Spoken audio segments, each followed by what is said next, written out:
Now to some breaking news after an Avon daycare worker was arrested on child sex assault charges. Stephanie Simone is on the first alert desk with new legal action plans. Stephanie. Yeah, Aaron, a law firm is filing a civil lawsuit on behalf of the family of a child after an incident that happened at BrightPath daycare facility in Avon. Now, according to police, Giancarlos Barrios Otero was arrested last week. Investigators say they were called to the daycare after an administrator reported a staff member may have had inappropriate contact with a child inside the daycare.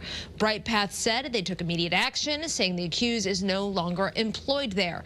The attorney filing the new lawsuit says they cannot discuss all the details due to the ongoing investigation, but in a statement claims the daycare failed to properly supervise and protect the children in its care.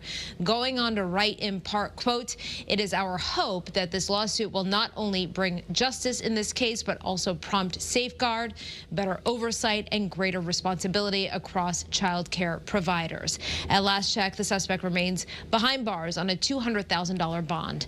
On the first alert desk, I'm Stephanie Simone, Channel 3 Eyewitness News. Stephanie, thank you.